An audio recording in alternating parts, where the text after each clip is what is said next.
Okay, thank you, ladies and gentlemen. I appreciate everyone coming out. Can everyone rise if you're able to stand for the Pledge of Allegiance?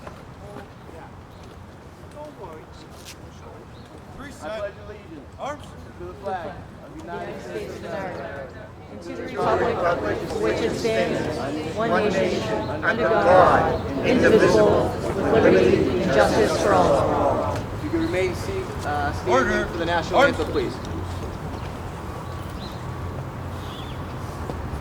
Grease, son. Arms. Oh, say, can you see by the dawn's early light what so proudly we hailed at the twilight's last gleaming, whose broad stripes and bright stars through the perilous fight o'er the ramparts we watched were so gallantly streaming, and the rocket's red glare, the bombs bursting in air, gave proof through the night that our flag was still there. Oh, say, does that star-spangled banner yet wave o'er the land of the free and the home of the brave?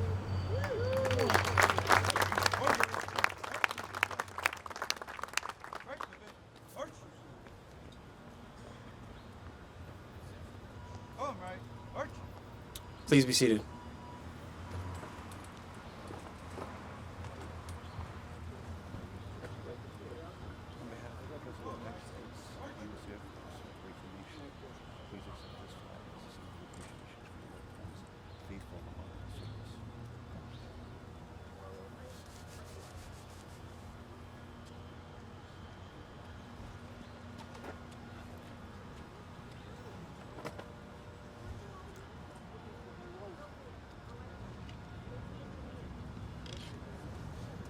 Thank you very much. Before we get started, I'd like to recognize some of our elected officials here. We have Mayor Brian Arrigo, State Senator Lydia Edwards, State Representative Jessica Giannino, State Representative Jeffrey Turco sends his best regards. He's in Winthrop at an event. Council President Jerry Visconti,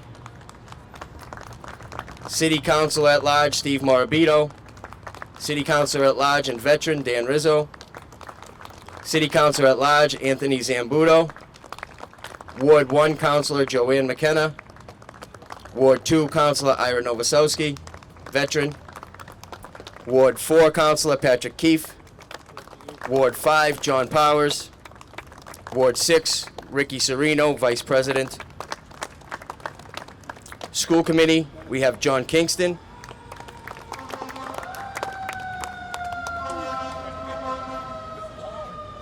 Anthony Caggiano from DeVoe Northeast Regional.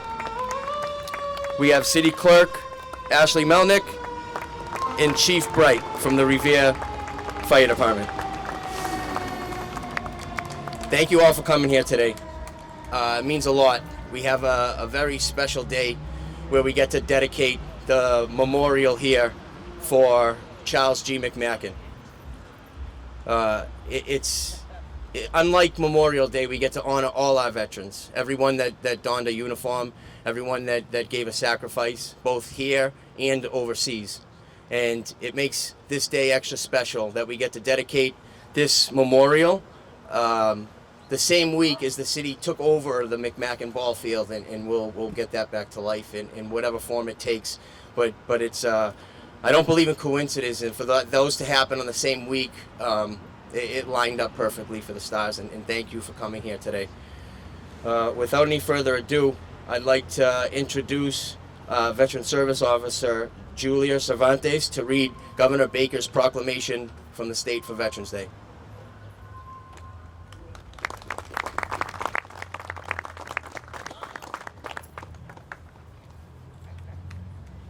Hi, good morning. Good morning. So, today we urge all citizens of the Commonwealth to take cognizance of this event and participate fittingly in its observance.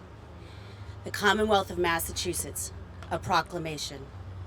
Whereas, since the Commonwealth's colonial days, thousands of men and women have served our country in defense of freedom and liberty. And whereas on November 11th, 1918, the armistice was signed in the forest of Compiègne by the Allied nations and Germany, ending World War I, the war to end all wars, after 4 years of conflict. Whereas since that day, every November, ASAC people from around the nation have gathered to honor our veterans. And whereas there are approximately 300,000 veterans living in Massachusetts, and whereas today we are reminded of the great sacrifices and contributions our veterans have made to our country, and whereas it is appropriate that all Massachusetts citizens remember the bravery of those who served their country so that their dedication and sacrifices serve as a reminder of the cost of our freedom. And whereas in November 2022, the world will commemorate the 104th anniversary of the armistice that ended the fighting in World War I at 11 a.m. November 11th, 1918, the 11th hour of the 11th day on the 11th month. Now, therefore, I, Charles D. Baker, Governor of the Commonwealth of Massachusetts, do hereby proclaim November 11th, 2022 to be Veterans Day. Given at the Executive Chamber in Boston this 11th day of November in the year 2022 and of the independence of the United States of America, the 246th. Thank you.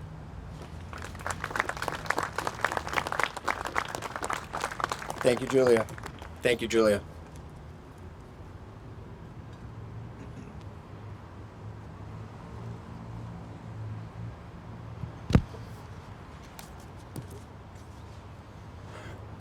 Next, I'd like to invite up State Representative Jessica Giannino to say a few words.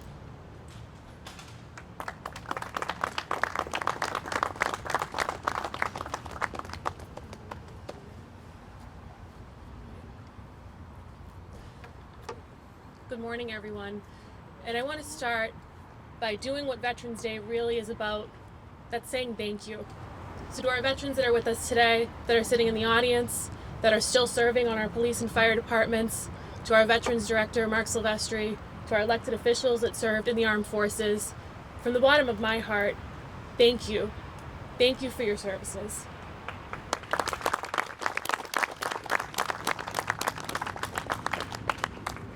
When we think about the month of November, it's surrounded by that theme of gratitude and of thanks. And I truly, truly don't think that there's anything more American or more appropriate than thanking a veteran. Because when we thank a veteran, we thank them for everything that makes this country great. Our freedoms, our life, our liberty, and the pursuit of happiness, none of that would be possible without our veterans that serve this country. And it's so important because I think we get lost in the everyday life and we get lost in what's going on. To really stop and appreciate things and to thank people, whether you're in line at Dunkin' Donuts and there's a veteran standing in front of you to say thank you, or you're walking by him on the street, just to take a moment. It means something. It really does mean something. And I'll tell you, it's so important because every single person that put on a uniform to serve this country did it with honor, did it with valor, and not everyone came home. And every veteran that is with us today holds the veterans and those that have served with them in their hearts that didn't come home. And as we're here today, it's amazing, it's a miracle that we have the opportunity to bring a veteran home 80 years later after he went missing. When his plane crashed in 1943, his family never thought that he would come home. It's a miracle that we have the opportunity to honor Sergeant McMacken today, to honor all of our veterans that serve today, those that are living. And Veterans Day, it's about the living, right? But it's also a moment to remember those we have lost. And we wouldn't be here today without them. You know, I'm honored to stand here before you today, but today's not about the elected officials that are here. It's really about the people that have served our country. So from the bottom of my heart, I want to thank you all, and I think it's important that when we walk away from today, think about that gratitude, think about taking a moment to say thank you, and think about how much it means to someone. So thank you all. Have a great day. And with that, I have the honor of introducing our next speaker, someone who is my partner in the legislature, our state senator, Lydia Edwards.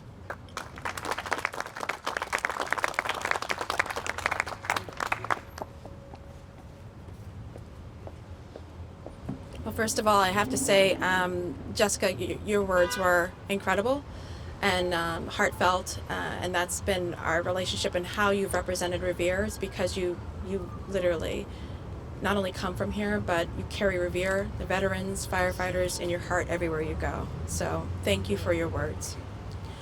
To all of the veterans here today, all the patriots, all of us who are related to, or like myself, I'm the daughter of a veteran. My mother served in the United States Air Force for 23 years. For that huge community that grows every single day and with every single generation, I also want to say thank you. I want to say thank you for your service and your sacrifice. There's a special group of us that knows what it's like to have someone they love put on their combat boots, as my mother would, go out the door and go serve. Regardless of the politics, regardless of the political leader, because this country deserves everything that they have. So much of what my family has is because of the military and because my mother stepped up and took that pledge. So much of what we have today is because of what Sergeant McMacken did. Thank you for your sacrifice. Thank you for being here today. And thank you to all of Revere and all of us who remind our veterans and those who served, you are always, always welcome home. No matter how long it takes for you to get here, you are welcome in Revere. You are welcome in the Commonwealth. No matter if you come here a little more broken than you were when you left, no matter how you served, you are welcome here. It is the minimal thing we can do. And I see these articles about the recruitment, and I see these articles about how our military is struggling to find people to continue to serve. And I think a lot of it is because we forget to say thank you, and we forget to remind them that they are always welcome wherever they are. I will say this, and I want to acknowledge on this day, not only do we honor those, but we need to be honoring those who are home and a little bit more broken than they were when they went. This is a day, a call to action for mental health for our soldiers, for our broken warriors. They come in all colors. They come men and women. They come from all backgrounds. But along with saying thank you, be open to say, how can I help you too? How about that housing? How about that job? How about, shoveling out the snow? We're going to get that soon. As sometimes we forget that they're very strong, but also the strong people need people to reach out. I say that because my mother is a veteran and she's going through her own treatments and whatnot. I've met a lot of veterans who've gone through MST, military sexual trauma, have addiction issues, and I just don't want you to think that their brokenness in this moment is a testament to who they are. No, it's a testament to what they gave for this country. So I only ask when we say thank you today that we also say, how can I help? I'm proud of you, soldier, and you're always welcome home. Thank you.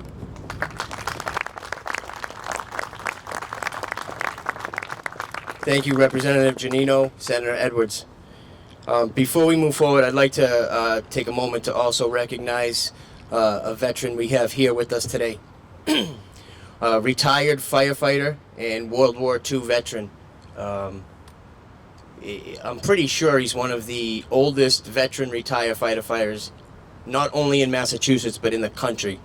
Maurice de Blasi, thank you for your service and for being here with us today. Maurice is 102 years old.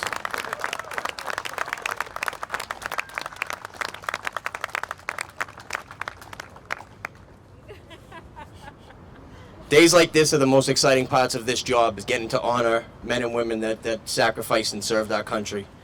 And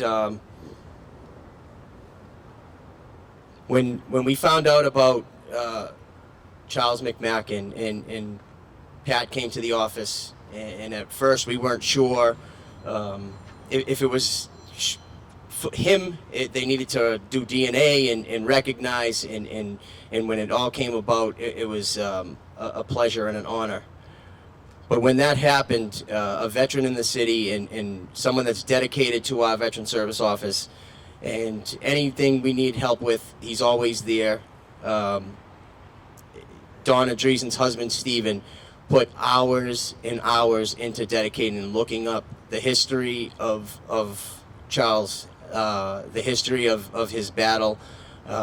And without further ado, I'd like to introduce Steve Dreesen to give us a little history on Charles McMacken.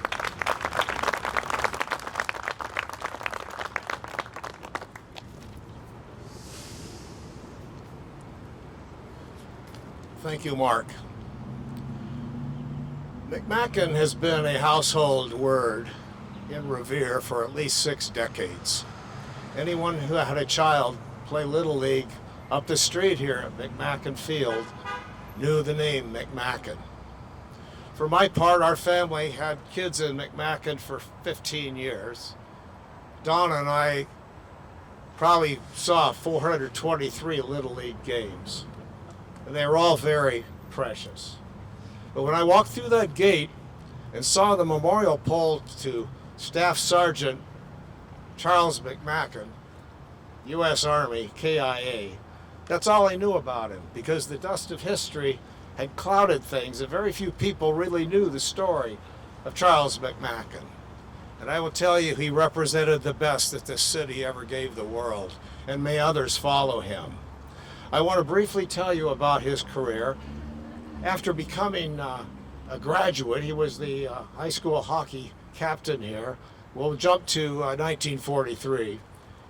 He's a bombardier on a B-24 Liberator bomber operating out of airfield near London, England.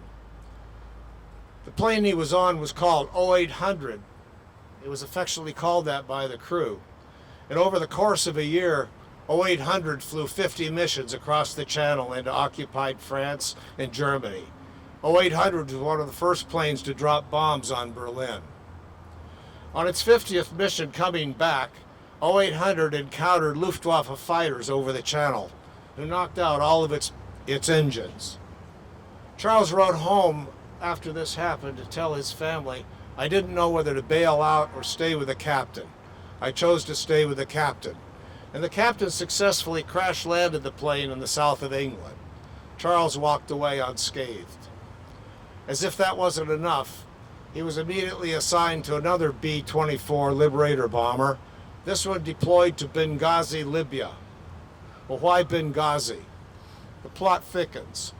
At this time in 1943, in the summer of 43, Hitler's armies were pouring across Eastern Europe into Russia. Over 100 divisions, the Luftwaffe, tanks, planes, trucks, jeeps, motorcycles. And what did they need? They needed petroleum. In Romania, there was an oil field called Ploiești. It had been developed by American oil companies in the 30s. You might call it a little Texas. And when Hitler invaded Romania, he got the petroleum he needed to keep that huge army going. The derricks, the refineries, the oil tanks, everything was there for the taking. Well, the Allied planners in Washington thought maybe the best way to bring Hitler down is to attack Ploiești, deprive him of the 95% of his airplane fuel that comes out of there. They devised a plan called Operation Tidal Wave. It called on 173 B-24 Liberator bombers would fly from Benghazi across the Mediterranean through southern Europe and hit Ploiești in Romania. It relied on one thing: surprise. Every one of these bombers was going to be stripped of everything but gas and bombs. Well, what the planners didn't know was that the Germans knew what was up. But the plan was approved by Churchill, Stalin, and Roosevelt, and it went underway. A lot of people who read the plan, Operation Tidal Wave, looked at it and said, this is a suicide mission. One pilot even wrote home to his mother and said, I'm going on a suicide mission, but if it's successful and ends the war, it will be worth it. And this was the attitude of most of the pilots and crew, most of whom were in their early 20s. These weren't grizzled old pilots. These were young guys in their early 20s, and they all took up the charge. On August 1st, 1943, the sky around Benghazi was filled with 173 B-24 bombers taking off. Some people said it looked like a horde of locusts filling the sky. They had to observe radio silence, and they had to fly at low altitude to evade German radar. Well, as I said, the Germans had somehow picked up what the plan was, but they didn't know when it would happen. And as these planes flew across the Mediterranean at wave height and approached Greece, a German radar station in Greece picked up the blips and radioed back to Ploiești. Another thing the Allies did not know is that Hitler had ordered his top generals to construct an air defense system equal to what surrounded Berlin. And on the west perimeter of the oil fields at Ploiești were dozens of anti-aircraft batteries waiting for any bomber who chose to enter. So as the first planes in Tidal Wave approached Ploiești, the barrage began. Massive amounts of flak and air artillery from these installations filled the sky, and the planes began to fall like clay pigeons. A few of the planes did get through and hit the oil tanks, and what that did is create a massive black cloud. Some pilots said they couldn't even see where they were going. But as the planes began to fall, the waves behind the first wave didn't know about it because they were observing radio silence. So they too met the same fate, and they began to fall. Some crash landed, very few made it through and made the U-turn back to Benghazi. Some of the planes that reached Benghazi, the only one alive in the plane was the pilot. Some of them looked like Swiss cheese. They didn't even know how they got there. Well, of the 173 planes in the attack, fewer than 60 made it back to Benghazi. Charles McMacken's B-24 Liberator bomber crashed north of Bucharest in a farmer's field. And the Romanian farmers came out, found the wreckage, and were able to extricate the crew, all of whom had died. And they buried them in a grave and marked it. After World War II, American personnel were allowed to go to Romania and recover what bodies they could.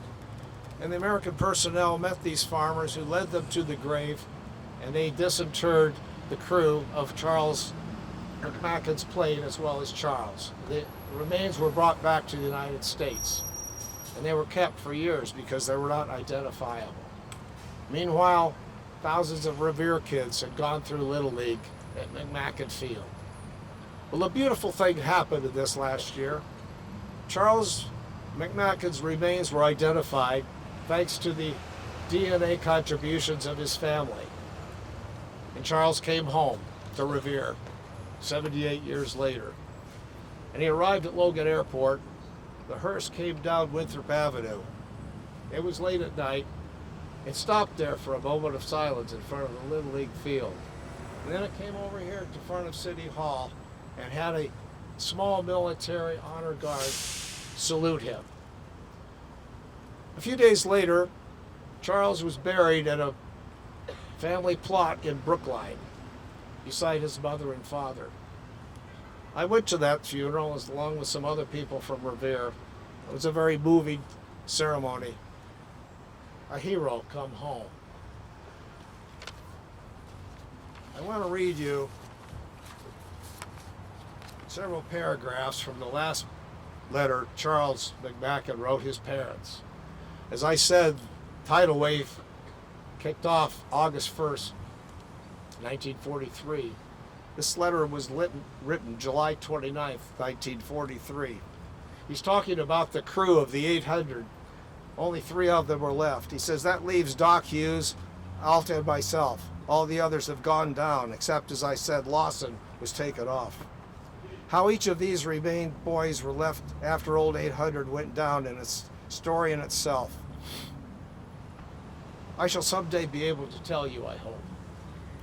This is just one example of how the boys over here fight for you back home. Each one here is fighting for a purpose, but I think that they can all come under one heading. That is, the loved ones that we have left behind. That was Charles S. McMacken.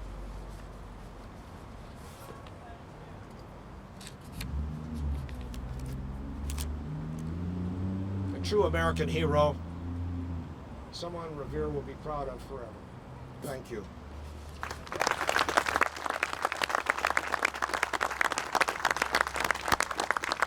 Thank you, Steve. That's, as I said, Steve did hours upon hours and days of research to find out all that information. And it's pretty amazing that, you know, men and women in uniform, when they decide they're going to go overseas or complete a mission here, no matter how bad the day before was, they put the uniform back on and they go out for the mission. And Charles had a bad day, and the next mission was the mission that ultimately took his life. And I'm sorry for your family's loss, but I'm happy that we're able to do this today. And Mayor Arrigo, would you please come up, give us a little presentation, and speak to the family. Thank you.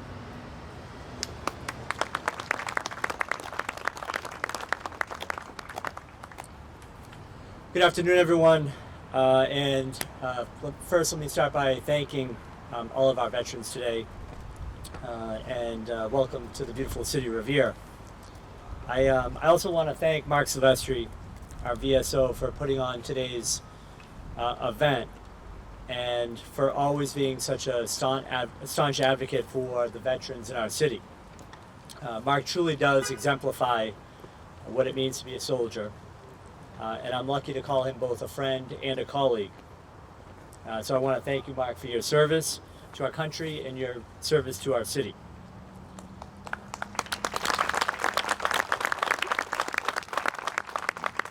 So, over the last several years, I've had the honor and privilege to learn the stories that we just heard from Steve. Many stories that we've heard. Of young people who have served their country and their city. And a lot of those happen at pole dedications and memorials throughout the city. And we've learned and talked about how young people, barely out of their teens, commence just starting their lives, were called to duty and marched off to foreign lands. And you know, as we've learned, one of those young men was Staff Sergeant Charles McMacken, who went off to World War II and was an extraordinary young man. And we're joined today by Sergeant McMacken's family, who have come from far and wide to honor and celebrate the legacy that he left for our city. And Steve mentioned this, that this April we had the honor of laying to rest Staff Sergeant McMacken. That story truly is a testament to service and dedication to our fallen soldiers. And so, nearly 80 years after his death overseas, his body and remains are found, and after a long delayed flight, I might add, to the United States, Charles was finally reunited with his family on American soil. And as Rep. Giannino mentioned, it was truly a miracle. It was something that I don't think anyone knew if the day would ever come. But very luckily, we were the ones to witness it. And can't really quite describe the weight of that evening. And it was really incredible. But not only for Patricia and John and other relatives, but truly for the community. I think it was about 1 o'clock in the morning. Several dozen people were on Broadway, and it was just a special moment and a special time in our history as a city. And so while we've been separated by 8 decades and thousands of miles, the McMacken name has resonated through our city for decades. And it's resonated as an exemplar of sacrifice in a time of immense peril. As a product of a loving family, product of the Immaculate Conception, Revere High School, there's no doubt that Charles held the city of Revere near and dear to his heart as he served his nation. And I know our city continues to be grateful for his service. And so we're gathered here today in this beautiful space that was once known as the American Legion Lawn. It was once known as the Veterans Memorial Park. But today I am incredibly proud and honored to announce that it will be now known officially as the Charles G. McMacken Veterans Memorial Park.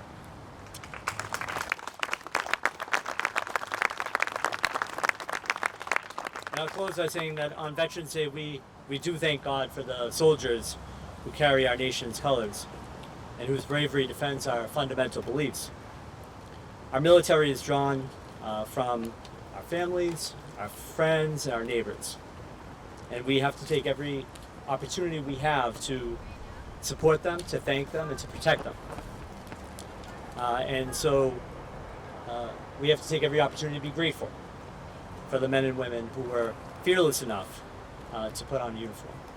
So today, to our veterans, to the Staff Sergeant McMacken's family, to all of the men and women who are with us today, I want to speak on behalf of our city and say thank you. I know that this has been a long time coming, and we are looking forward to unveiling this beautiful plaque.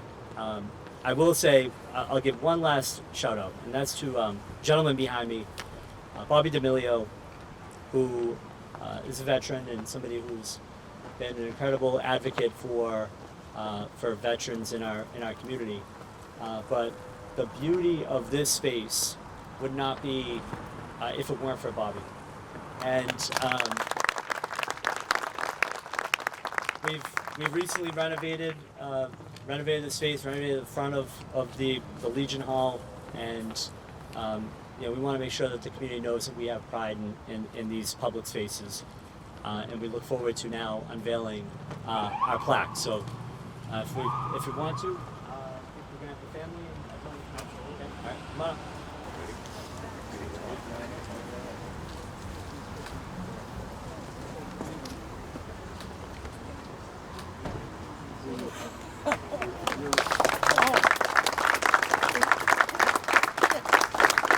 Well done, Bobby.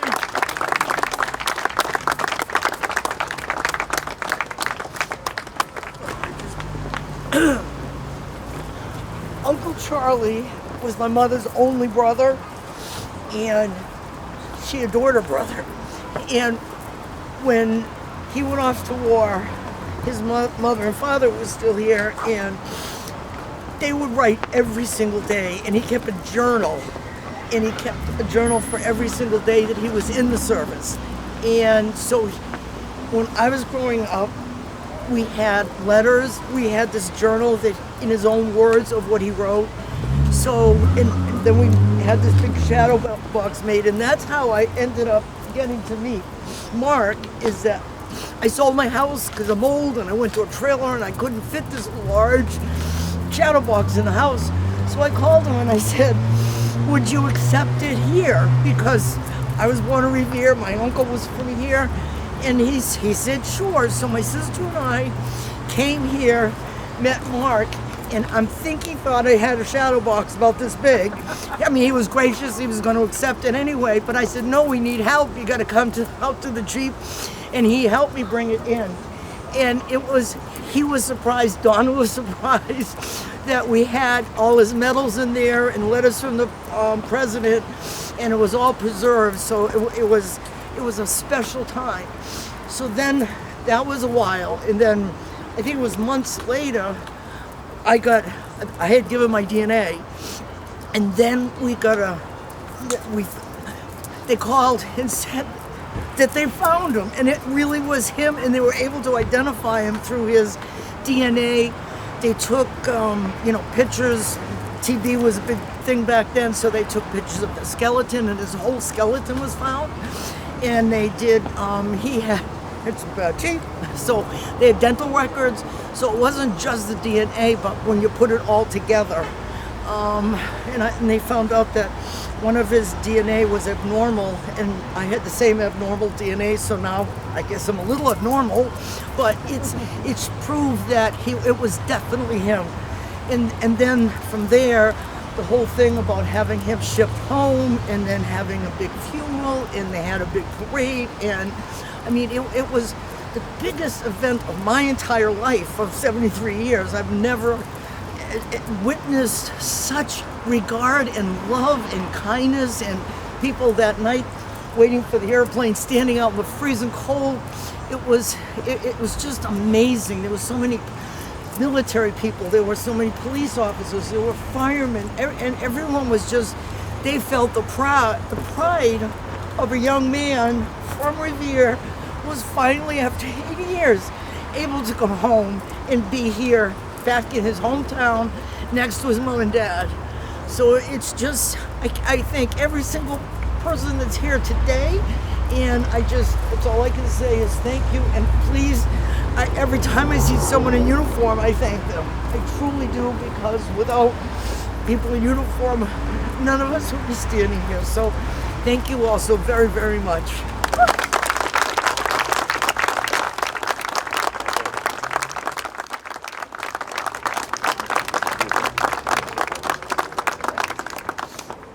So I just want to say it was an honor to do this, and I need to thank my commander, Matt Cunningham from the Matola Post, and my boss, Mike Marchese, J. Marchese and Sons, who donated this.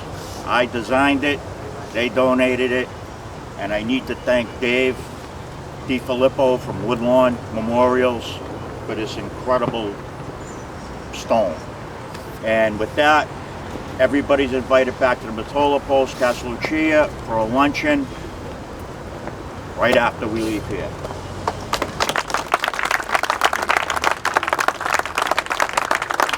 Thank you again all for coming out.